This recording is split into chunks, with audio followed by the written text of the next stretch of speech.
Bien, amigos, estamos ya en cabina con el CPC Raúl Ramírez. Él es un especialista en temas contables y sobre todo en lo que es un segmento tan interesante hoy día en boga, el sector inmobiliario, el sector de la construcción, ¿no? Él tiene mucho expertise, es un reconocido profesional en este segmento.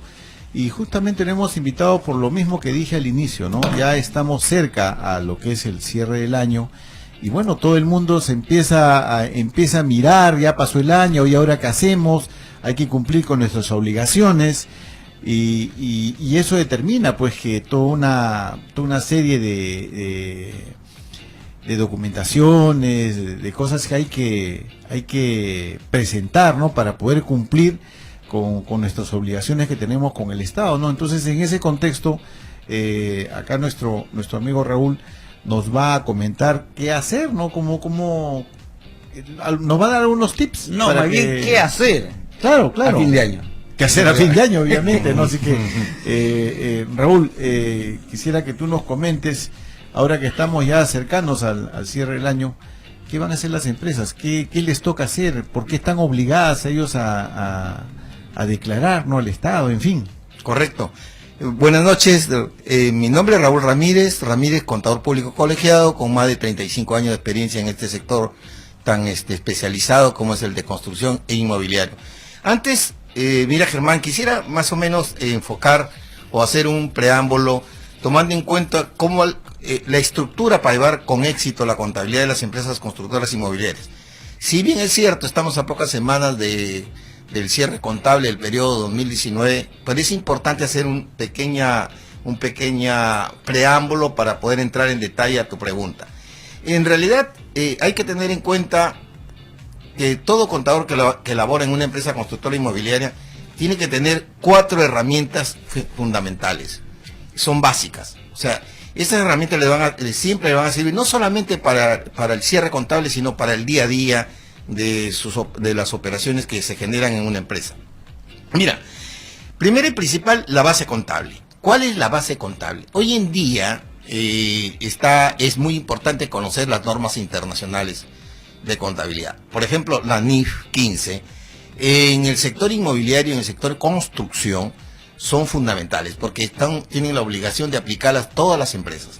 Por ejemplo, en el caso de una empresa constructora inmobiliaria, si bien es cierto, la empresa constructora se caracteriza por prestar servicio, la empresa inmobiliaria se caracteriza por vender unidades inmobiliarias. Y aquí hay un particular diferencia. Por ejemplo, la empresa constructora trabaja para un cliente en la cual es propietario del terreno. Sin embargo, para la empresa inmobiliaria es propietaria del terreno y sobre este terreno construirá unidades inmobiliarias y las comercializará. En el primer caso de las empresas constructoras, donde el cliente pone el terreno, donde básicamente la empresa constructora presta el servicio, su proceso de elaboración o de reconocimiento de ingreso es tener en cuenta los 5 pasos que obliga la norma internacional número 15. Primero, identificar un contrato con el cliente. Segundo, identificar las obligaciones de desempeño separados en el contrato. El paso 3 es determinar el precio de la transacción.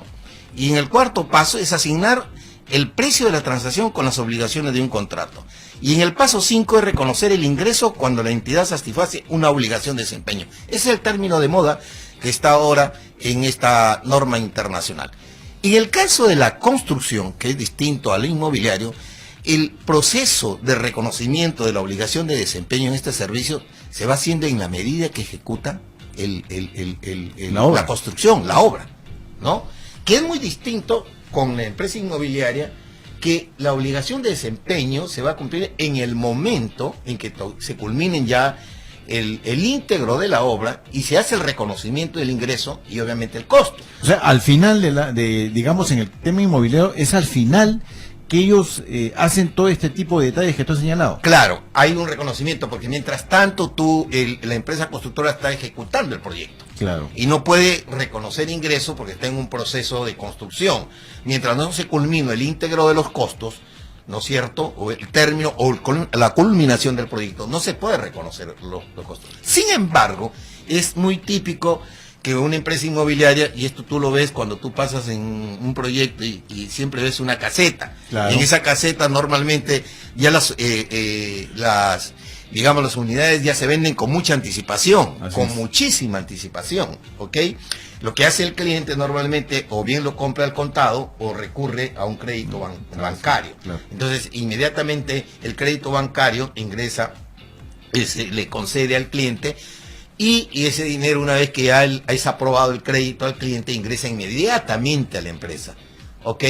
Entonces, prácticamente es ante este proceso y el reconocimiento, en este proceso la empresa inmobiliaria tiene que todavía ese ingreso de dinero ponerlo en una cuenta del pasivo, como una venta futura, no venta diferida, hay que diferenciar bien los términos, es una venta futura.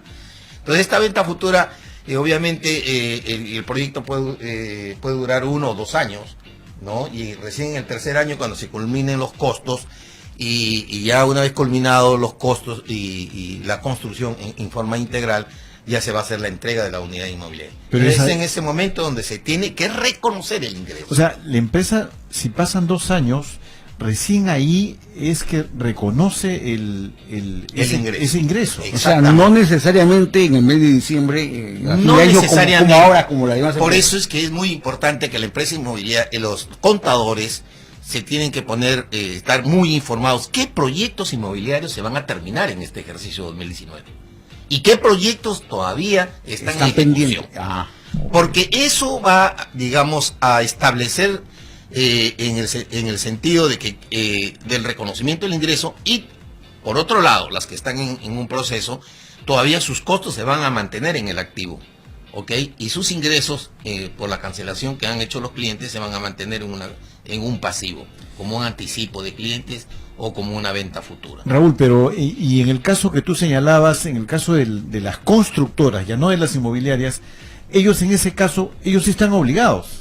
Bueno, en el caso, por eso hay que distinguir 2 cosas. Claro. La constructora presta servicio, Así es. ¿ok?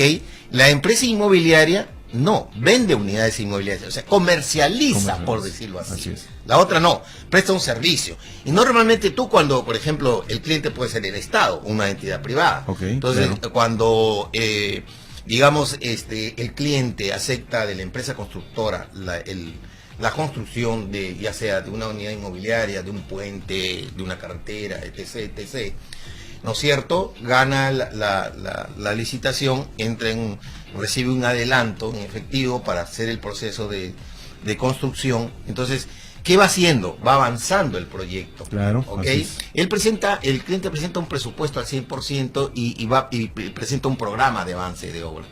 Este programa de avance de obra puede durar, depende, ¿no es cierto? Puede durar 2 o 3 años, Así es.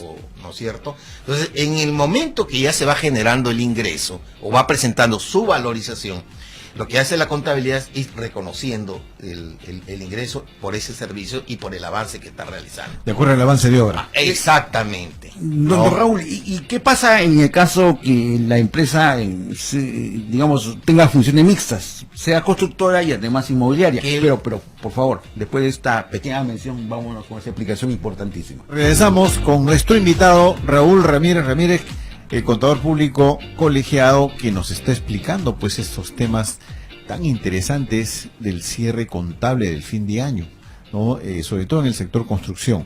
Queremos comentarles siempre que nuestros teléfonos es el 433-3275 y el 330-7349 para nuestros amigos que quisieran hacer una consulta a nuestro invitado, de tal manera que ellos puedan tener pues una idea cabal, ¿no? Y aplicar adecuadamente el ordenamiento tributario, legal que hay para no tener inconvenientes al final con las entidades del Estado. Raúl, estábamos con una pregunta que Sí. Elita había comentado. Sí, bien interesante la pregunta, y él me hace recordar a una CENIF 15, que era el complemento de la NIC 18. También le recuerdo que antes de la aplicación de la NIF 15, La NIF, permíteme, es una norma. ¿sí? es una norma internacional, Ok. ¿no? Entonces existía solamente para el sector construcción, o sea, abocaba todo lo que el reconocimiento del ingreso, el costo y todo el proceso estaba enmarcado dentro de la NIC 11, ¿no? Ahora ya la NIC 11 y la NIC 18 y la CENIC 15 no se aplican.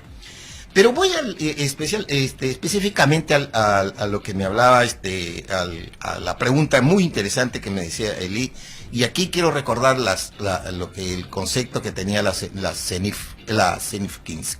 Mira, y lo dije al principio, la empresa constructora se caracteriza por dar servicio, y la empresa inmobiliaria se caracteriza por vender unidades inmobiliarias. Es cierto, hay muchas empresas que pueden hacer una mixtura de operación, o sea, también son constructoras. Así es. Y también son inmobiliarias. Pero ojo, también construyen para vender sus unidades inmobiliarias. Así es. O sea, construyen para vender.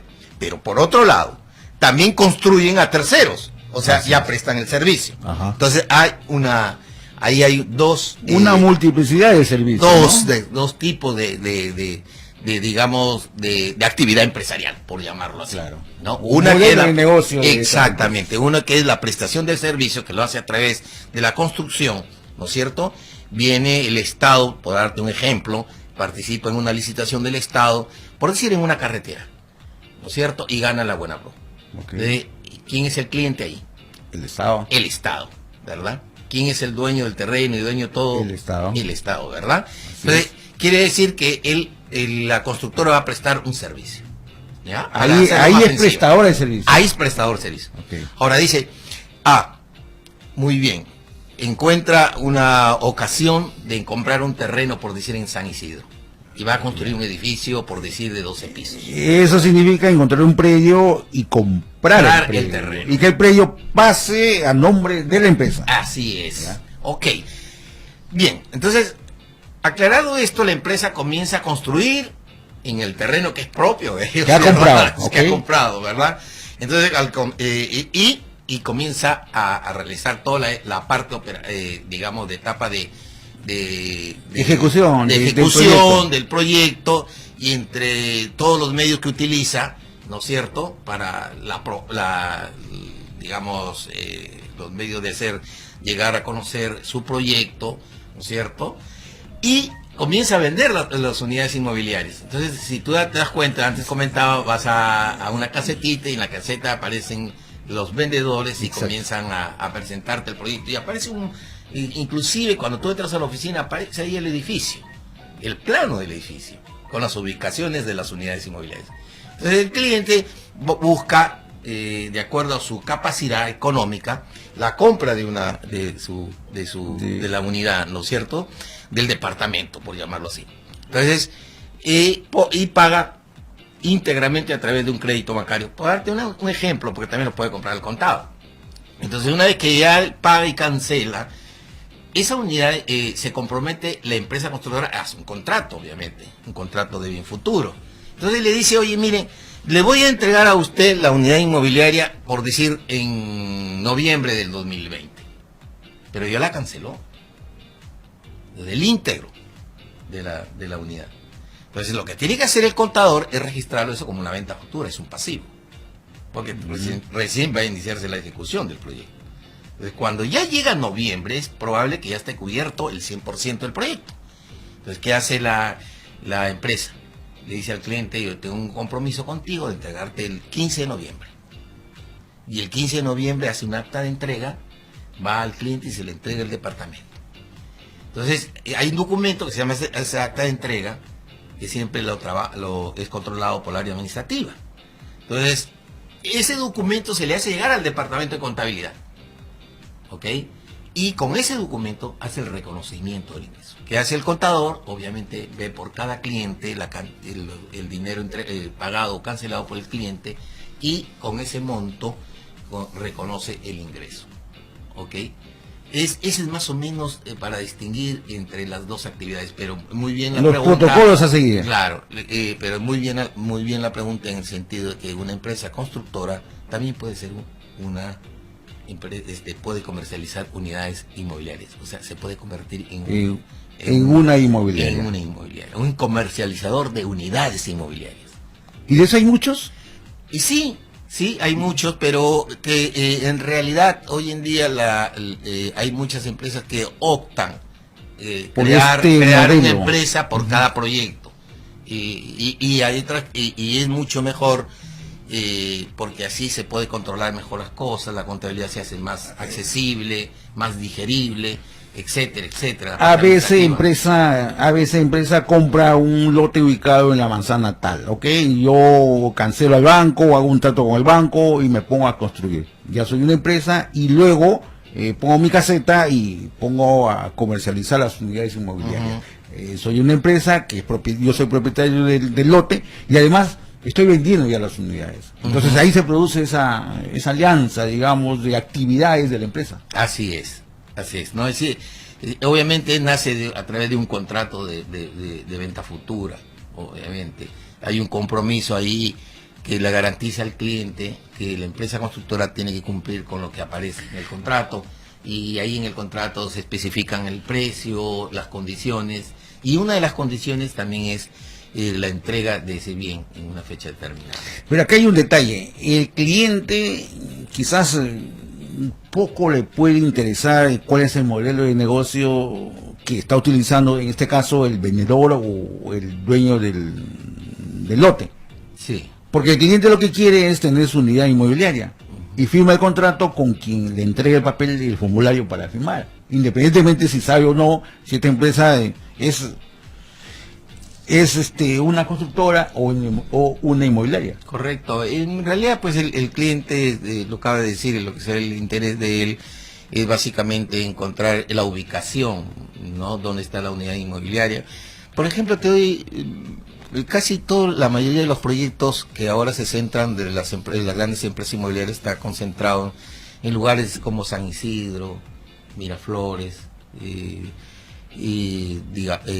San Borja. ¿Por qué? Te preguntarás, porque en realidad casi todo su centro de operaciones están en San Isidro, en Miraflores, ¿no? Y prefieren vivir muy cerca de su trabajo. Centro de trabajo, ¿no? Ok, ¿no? Por ejemplo, hay muchas empresas hay muchos clientes que digamos han vivido en La Molina, y tú sabes que La Molina tiene el gran problema del no solamente ya eso, colapsado, del transporte, entonces y prefieren comprar una unidad inmobiliaria que esté cerca a su oficina, o sea, mira, ¿cuáles son los sitios más cerca? Salvo que vive en La Molina o la zona este de Lima. Claro, ¿no? Entonces básicamente eso es el interés que toma el cliente, ¿no? Don Raúl, yo le comentaba, a la luz de la experiencia que usted nos acaba de compartir con todos los siguientes de los de 140 de la amplitud modulada de Radio del Pacífico, quisiera que el programa es la hora de negocios, tiempo de negocios. Entonces, ayúdenos usted cómo hacer que los otros negocios, que no es una inmobiliaria, que no es una constructora, también procedan en estos días en el tema de la contabilidad de las empresas cuando llega a fin de año, ¿no? Ahora que estamos en noviembre, ya próxima diciembre, y luego tenemos que hacer el cierre de fin de año. Claro, yo les voy a dar varios tips. Quiero aprovechar esta oportunidad. Es muy importantísimo, muy importante que en el contador de una empresa, ya sea constructora, inmobiliaria o de otra actividad, tenga en cuenta varios elementos para el cierre. Si bien es cierto, hay que siempre se preocupan por tener un estado financiero, por determinar el impuesto a la renta, no, por hacer un buen cálculo, pero hay otros elementos que son vitales e importantes para medir la trazabilidad de un negocio. Yo, por ejemplo, siempre recomiendo abrir un archivo, y en ese archivo debe constar no solamente la declaración jurada de renta anual o los estados financieros, ¿no? Y debe añadirse a eso el dictamen de los estados financieros del auditor. Por eso es que es importante también que cierre la auditoría externa con la declaración jurada de renta. Es muy importante que vayan de la mano. Pero además de eso, hay diferentes áreas, como es la área administrativa, la área legal, la área de venta, la área financiera, que prácticamente que todas estas tienen que dar, hay elementos de soporte para pedir la trazabilidad. Te pongo a manera de ejemplo. Por ejemplo, la área legal. En la área legal se establecen todos los contratos con los clientes y con los terceros. Y aquí es básico, por ejemplo, aquella empresa que construye, ¿no? Que manda a construir, o sea, que contrata, porque en una empresa inmobiliaria también puede contratar a una empresa constructora para que le construya sus unidades inmobiliarias. Ahí la área legal contempla un contrato con la empresa constructora. Debe conservarse ese documento. Debe el contrato, y por ejemplo la área de ingeniería tiene que tener los documentos fuentes como son las valorizaciones, los presupuestos, etcétera, etcétera.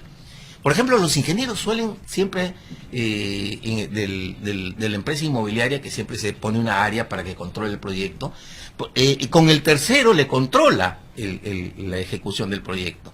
Entonces, ellos siempre hacen un comité de obras.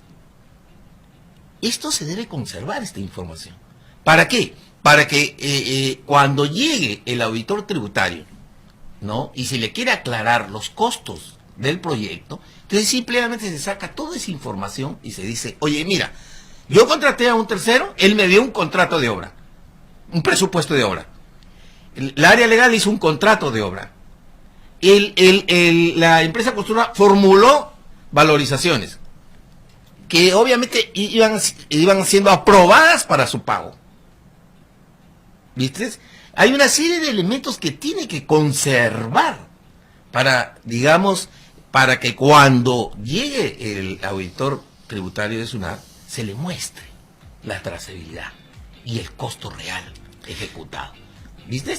Pero por el lado también del ingreso, con el cliente hay un contrato de por medio y hay una entrega de esta unidad inmobiliaria, etcétera, etcétera. Me queda muy corto el tiempo si yo comenzara a enumerar todos los elementos. Entonces, quiere decir que el contador tiene que armar un archivo, ¿no? No necesariamente tiene que amontonarse de documentos. Yo lo puedo digitalizar. Para eso hoy en día está la tecnología que me permite hacer las cosas tan simpáticas, tan preciosas. Entonces, el contador tiene que tener lo más elemental en un archivo y lo demás digitalizarlo. Es decir, decirle a todas las áreas que competen para que le pueda entregar la información que mida esta trazabilidad. Interesante lo que nos compartes, pero Germán. Hagamos una breve pausa y regresamos con Raúl Ramírez en este importante programa de Tiempo de Negocios. Ahora seguimos en Tiempo de Negocios, son las 7:35 de la noche y compartiendo acá con Raúl Ramírez temas vinculados al cierre contable. Él nos estaba haciendo una explicación muy interesante sobre estos temas que están pues alrededor de esta temática que conversamos. Sin embargo, yo le quiero preguntar algo, ¿no? ¿Cuáles son pues los tips más comunes, los errores más comunes que se presentan? Porque como él lo ha graficado al inicio, en este segmento del sector inmobiliario y construcción no es tan sencilla la cosa, tiene sus vectores. Y deben haber muchos inconvenientes, pero él como un especialista en el tema quisiera que nos ubique cuáles son esos errores más comunes para que nuestros amigos contadores, ¿no?, de empresas inmobiliarias, de empresas de construcción, tengan esa idea y puedan pues saber identificar, ¿no?, esos errores para no cometerlos, ¿no? Raúl, quisiera que nos comentes cuáles son esos errores más comunes que tú a lo largo de tu experiencia has podido ver y que normalmente se cometen, ¿no?, y que no deberían cometerse. Claro, bien, muy simpática la pregunta, pero yo quiero partir de lo siguiente. Esta actividad en realidad es una especialización. O sea, y yo, porque tengo muchísimos años en esta actividad, y generalmente se comete un error cuando se evalúa una empresa y si bien es cierto, si no cumple ciertos requisitos como es la experiencia en este sector, es importante que por ese lado también se pueda, digamos, subsanar, no sé qué término usarlo, pero es importante tener siempre en su equipo contable gente que tenga experiencia en este sector, partiendo por ahí. Ahora, ya entrando en el campo de la operatividad, primero y principal, deben estructurar un buen plan de cuentas. Ese es el primer grave error. Si no tienen estructurado, y hoy en día, mira, tienes toda la tecnología que te permiten los sistemas, claro, estructurar bien un plan de cuentas y la dinámica de esta operatividad. Te recuerdo que la construcción es servicio y la inmobiliaria es comercialización. Así es. Ya. Segundo, que el reconocimiento del ingreso en la inmobiliaria se hace al término del proyecto, de la construcción. Mientras tanto, se van, digamos, activando los costos y los ingresos se van poniendo en un pasivo. Que es muy distinto a la construcción, que se van generando, se van reconociendo por el proceso de avance. ¿Okay? Entonces, si tú no tienes estructurado un buen plan de cuentas o aperturado un buen centro de costos, o además de eso, el error común es que no hay una comunicación entre la área contable con las demás áreas. Porque, por ejemplo, si te digo, si una empresa o una empresa inmobiliaria tiene 3 proyectos, maneja 3 proyectos, imagínate, hay que abrir 3 centros de costos, claro, identificar a cada uno en lo que corresponde. Entonces, ahí hay que armar un proceso para identificar qué costos corresponden al proyecto A y B y C. Entonces tiene que haber una comunicación fluida. O sea, la información que ingresa desde la orden de compra, la generación del documento entregado por el proveedor y todo, tiene que estar bien soportado. Para poderlo asentar en la partida adecuada. Así es. Entonces hay que tener una fluida información para que cuando el contable que registra estas operaciones lo pueda ubicar en el lugar que corresponde. Claro. Ese es importante. Ahora, también el que trabaja en el equipo contable tiene que estar muy al día en las normas tributarias, muy al día en las normas financieras. Y sobre todo, te repito, que esta es una especialización, debería estar permanentemente en investigación. Ahí también es una clave muy importante y esa a veces se comete también un error, ¿no? Entonces, tiene que ser muy asiduo, muy competente para poder llegar a esta información. Repito, formulando bien un plan de cuentas, entrando aperturando bien ¿cómo se llama? Un centro de costos. Un centro de costos. Las planillas también tienen que ver acá. Obvio. Y ahí hay una peculiaridad, ¿no? Así el tema del trabajador de construcción civil. Así es. Por ejemplo, en el caso de construcción, ya, el constructor obviamente siempre tiene su planilla, la planilla de construcción civil. Claro. Y la planilla de construcción civil es una planilla muy digamos, muy especializada. Muy especializada, exacto. Yo te pongo, mira, un ejemplo. Por ejemplo, el trabajador de construcción civil no tiene estabilidad. Así es. Y se le va contratando por partidas. ¿Ok? Por ejemplo, en el momento que se le liquida al trabajador, ¿no? Se terminó una partida y se le liquida a todos ellos. Pueden haber muchos de ellos que pueden recibir una liquidación de beneficios sociales menor que el sueldo, que el salario mínimo. ¿Esto qué implica? Que cuando hace su plame o hace la declaración jurada, el plame no le va a aceptar, digamos, que el monto que se le ha pagado para que se le aplique el Exsalud o la SSTR. Claro. O otras contribuciones. ¿Por qué? Porque él te va a reconocer el mínimo. Entonces mira que tú le pagaste menos del mínimo, pero el Exsalud que te va a reconocer el plame es sobre el salario mínimo. ¿Eso qué implica?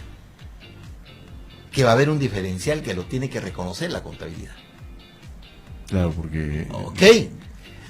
Por ejemplo, si no lo conoce el contable, si no está al tanto de eso, él puede recibir la planilla, genera de repente es automático la generación del asiento contable de la planilla, toma una información que va a ser distinta a lo que declaró. Y los problemas le van a venir después. Exactamente.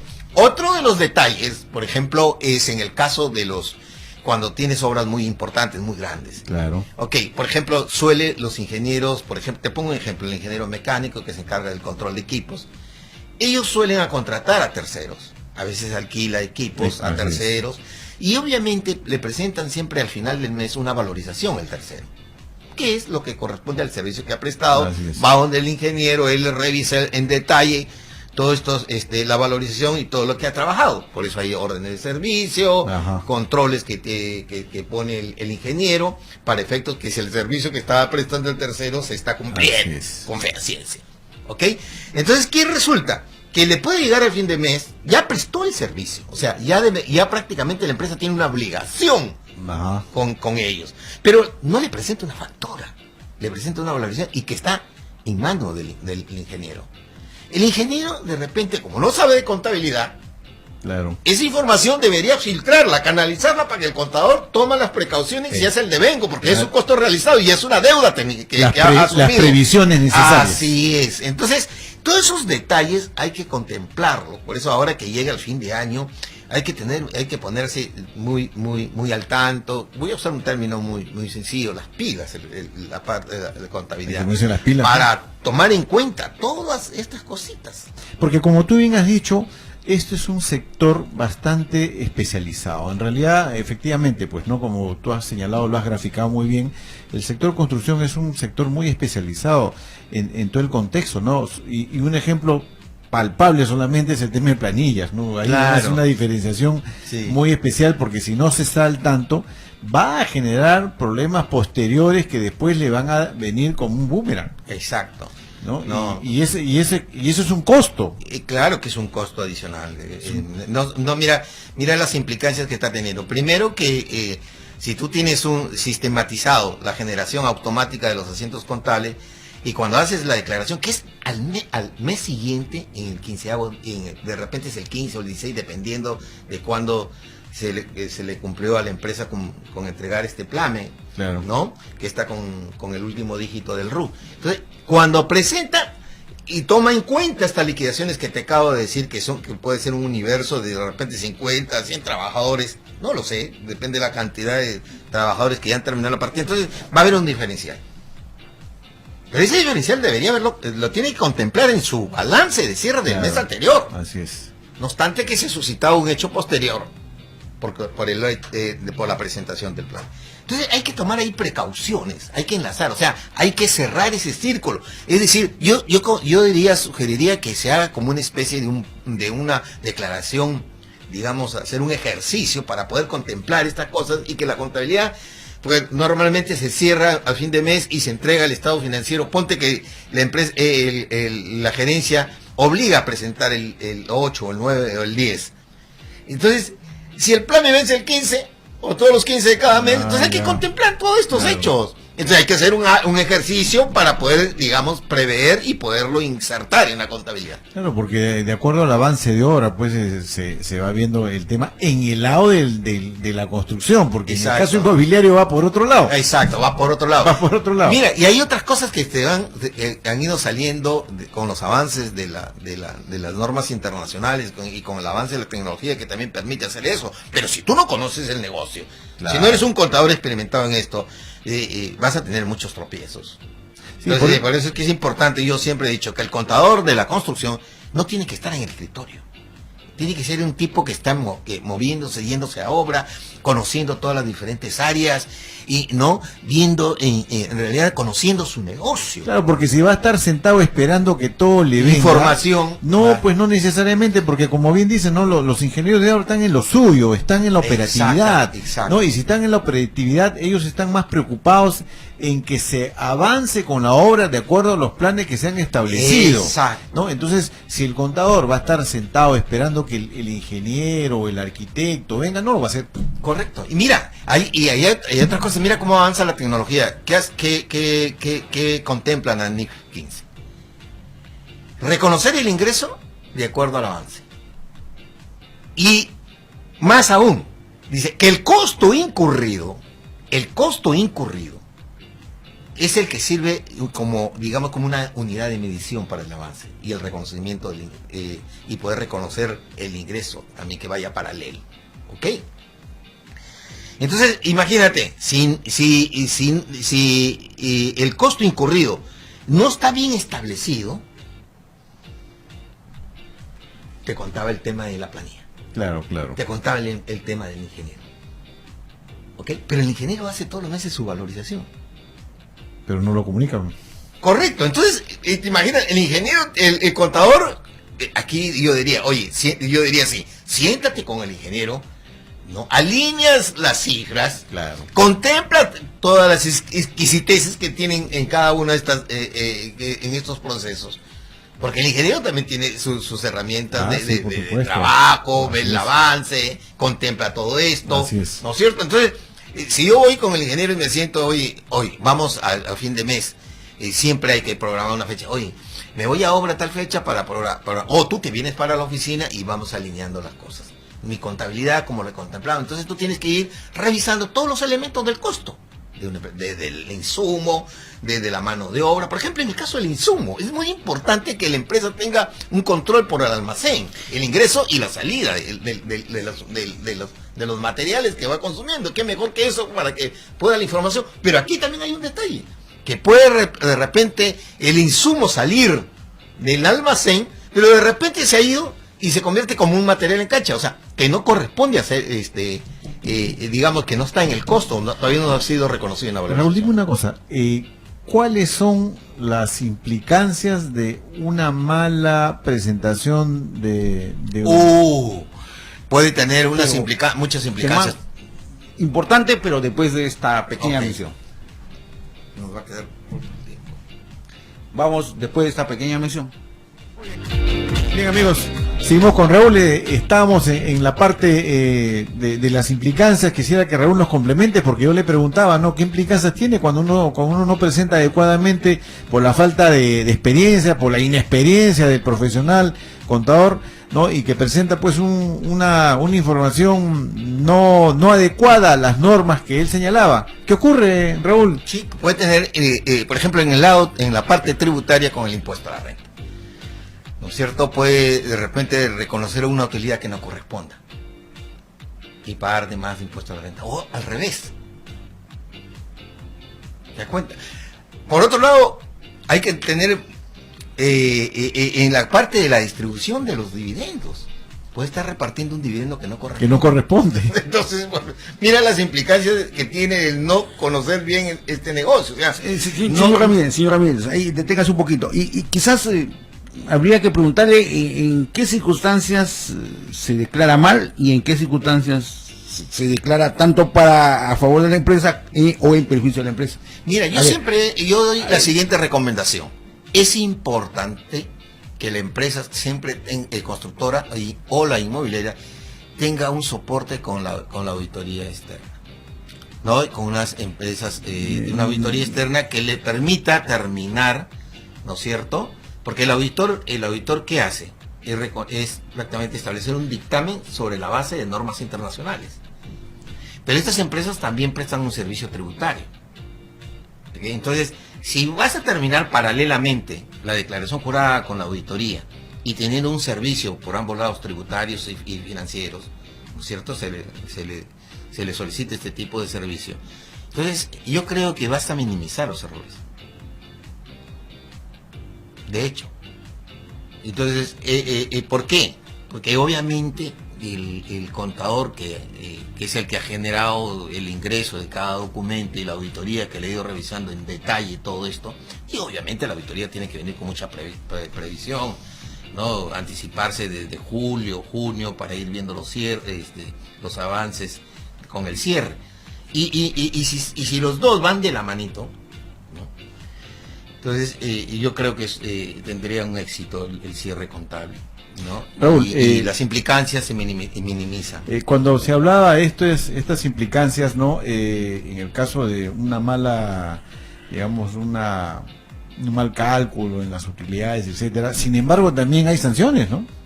Claro. Y esas sanciones. Claro, el problema es que las sanciones son muy onerosas, muy fuertes. Claro, por eso tú decías que el que trabaja en el sector, aquel contable que trabaja en el sector debe tener un conocimiento bastante interesante, claro, de este tema, porque de lo contrario se enfrenta no solamente a esa pérdida que tú decías de pagar de más o de pagar de menos, sino también a las sanciones que existen por la autoridad competente por la no presentación adecuada y eficiente de la contabilidad, ¿no? Pero por eso están las auditorías, pues en este caso, ¿no? Claro. Pero las auditorías muchas veces son externas. Claro, pero bueno, hoy en nuestro medio hay 3 firmas o 4 muy importantes, de mucho prestigio, ¿no? Pero yo siempre digo que el remedio sale más caro que la enfermedad. Claro. Es preferible solicitar este tipo de servicio para que sea soporte. Ahora, hay empresas que son pequeñas, que están surgiendo y están avanzando y van creciendo, y a la medida que van creciendo, podrían ir solicitando el servicio de una consultoría, en los que son especializados en estos temas. Y eso permite también, ¿para qué? Para que su contador que está haciendo el cierre contable, ¿no es cierto?, con el soporte de una consultoría, de un especializado, pueda ir lograr el objetivo que se merece. En lo que en los demás tipos de empresas, básicamente cuando no hay un contador, un especialista en el tema de la contabilidad de la empresa, ¿qué pasa? Y es necesario, hay que pensar, nosotros hablábamos en el anterior programa de la asociatividad. Es necesario buscar ayuda externa o agremiarnos, varias empresas se agremian para evitar este tipo de problemas. ¿Qué nos puede usted aconsejar? Claro, por ejemplo, nosotros en el sector construcción tenemos como gremio a Capeco, que es una que les da el soporte, en este caso contable, ¿no? tributario, más que soporte, económico. por ejemplo, siempre se dictan conferencias, seminarios, ¿no? Y esto le sirve mucho por ejemplo, al que asiste a un seminario, porque de ahí parte las consultas que él está en dudas y comienza a aclararlas. Pero repito, también, aparte de lo que tú dices, necesitaría de una consultoría de especializados para que pueda, digamos, cerrar por eso las empresas pequeñas pues, no tienen capacidad para pagar a un contador, a un auditoría externo. Pero sin embargo es importante la capacitación para que el dueño o el gerente que esté a cargo de la empresa conozca y sepa. Claro. Y sobre todo, qué no hacer, ¿no? Claro, porque hay muchos, por ejemplo, que son ingenieros y no tienen especialización y no conocen cómo marcha su contabilidad. ¿A quién le puedes tú solicitar esa confianza? Ese servicio a un consultor que va a ser tu persona de confianza, ¿no es cierto?, para que te pueda poner al tanto y irte manteniendo con la información apropiada. ¿Qué le pagas por ese servicio? Pues le pagas por ese servicio. Eli, Raúl, mira, el tiempo nos ha ganado realmente, sí, parece mentira, hay bastante que conversar, es un excelente profesional, Raúl Ramírez, él es un catedrático también y un especialista que siempre está capacitando a contadores, pero el tiempo nos está ganando, tenemos bastante que hablar del tema, seguramente en otros programas lo invitaremos para tocar temas puntuales que tienen que ver con esta temática, ¿no?, del cierre contable, la parte contable en el sector construcción. Palabras finales, Raúl, para despedirnos. Bueno, y les agradezco bastante y en realidad me ha quedado muy corto. Hay muchísimo que decir. Muy bien, amigos, nos vemos entonces, nos escuchamos también la próxima semana a través de los 640 de la amplitud modulada. Gracias por escucharnos. Chao. Hasta aquí, Tiempo de Negocios, un espacio para conocer cómo hacer y mantener negocios e iniciativas empresariales. Además, compartir gestiones de éxito. Producido por Agenda País y EG Consultores. Gracias a Pacífico Comunicaciones, Radio del Pacífico, 640 en la amplitud modulada. Conducido por Eli del Águila y Germán Loyaga. Volveremos el próximo viernes. Gracias por su sintonía.